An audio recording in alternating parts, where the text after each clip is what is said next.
finished the second session of Evolve 2026 right here in Cape Town. And the topic in discussion was the mind in motion. Checking out what happens when you put your mind at work, and rather the sub-theme was the psychology of adaptability. And leading that particular discussion is Mr. Mbofana, who's with us here from Zimpapers. Resumes, remember, we're not going into that because we would spend the majority of our conversation just speaking about the accolades that they have. But Comfort, thank you so much for taking time to come to the summit. Thank you. It's wonderful being here. Yeah, and you facilitated it in a fantastic manner. Well, thanks so much. I mean, but it's a topic that I found fascinating and interesting because it's a lived reality. Right. In what I do every day, and in terms of the organization, the part of the organization on which I'm leading, which is in a period of rapid change all the time.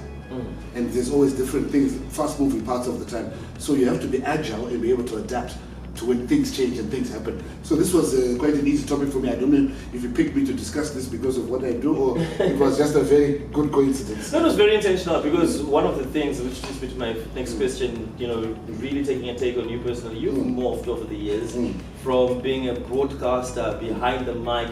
You still was a broadcaster, always a broadcaster, of course, but you've scaled the heights, you've grown in terms of now being in high-level management, literally the buck stopping with you in division that you lead.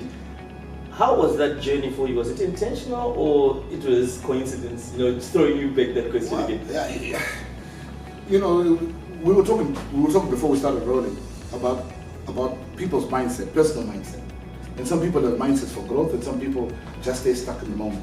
The business that you and I find ourselves in, it's very easy to remain where you are. Right. Where to enjoy the attention you get from everyone and the little things that happen. Now, a side story, I remember one time walking into a bank, and the bank teller, and at that time there was long queues at the bank, and the bank teller seeing me said, "No, Mr. Mbofana, you can come, your money's ready for you here." I hadn't been in there. But those are perks. Those are some perks, and that happened. And I know you know what I'm talking about. Absolutely. Those are the perks and some of the things that happen. But it's very easy to remain there. It's very, very easy to remain there. Some of the people I started out with 36 years ago are still stuck in that same phase. That's sad.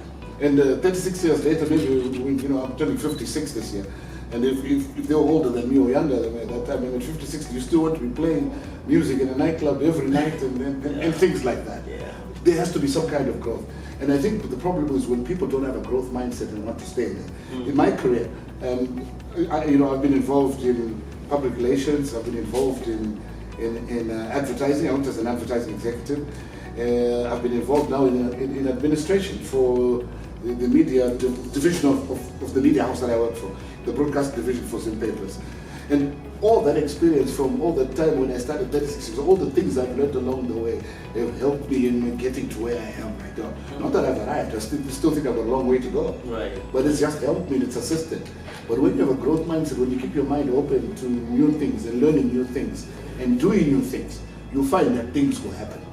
There was such an energy in the room which you aptly curated and maintained. For you, from the podium, what were some of the standout things in terms of conversation that came through from the delegates? Oh, the standout thing was, of course, the DEI argument, the DEI discussion, which was divergent, but it's related. I thought that was an interesting discussion.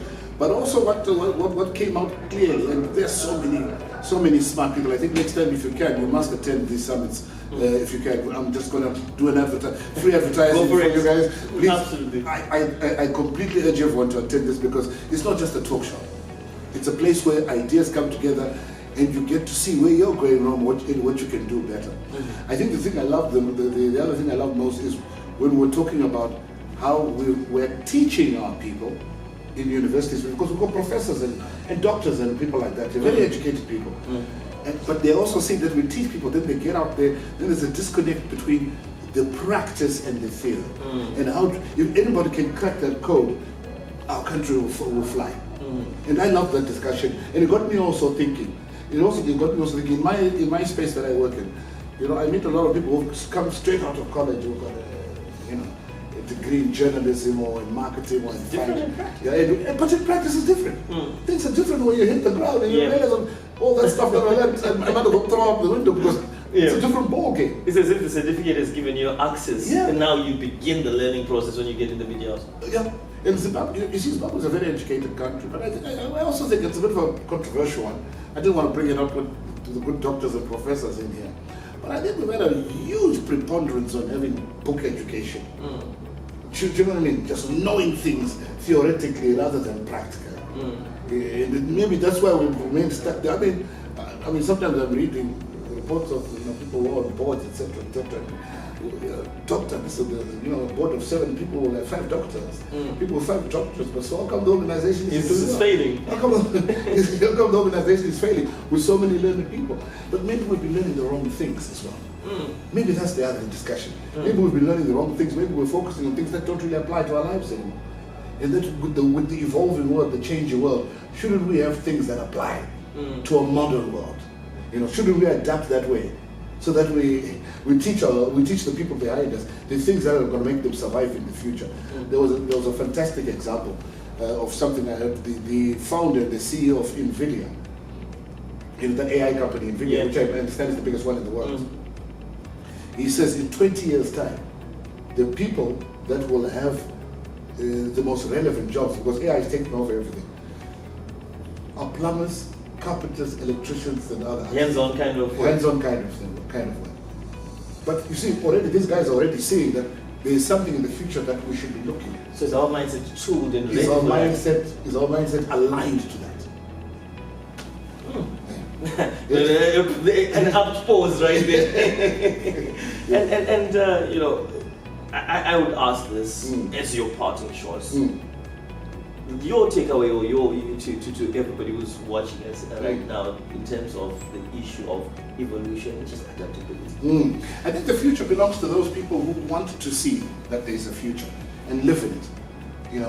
Not live in the present, not live in the past, live in the future. Because what you do in your present, right, is what will manifest itself in the future. So we have to adapt, because the way we've been doing things is in some instances not working. But you do need foundation and grounding and rooting. Otherwise, you'll just fly away with the wind. You do need foundation and grounding and rooting. Core principles remain core principles. In broadcasting, news values, etc. That remains. But the technology, the way you get the information out is changing. Are you moving along with it? Yeah, adaptable. Are you adaptable? I know I'd say parting shots, but you reminded me of something when you talked about rooting and the example that you give of the difference between an oak tree and the bamboo. Chinese bamboo. I think let's use that as a takeaway. If you could just appreciate that. In a hurricane, statistics say an oak tree is more likely to be uprooted or to break in half and fall away, because it's rigid. It's not built for flexibility to bend over.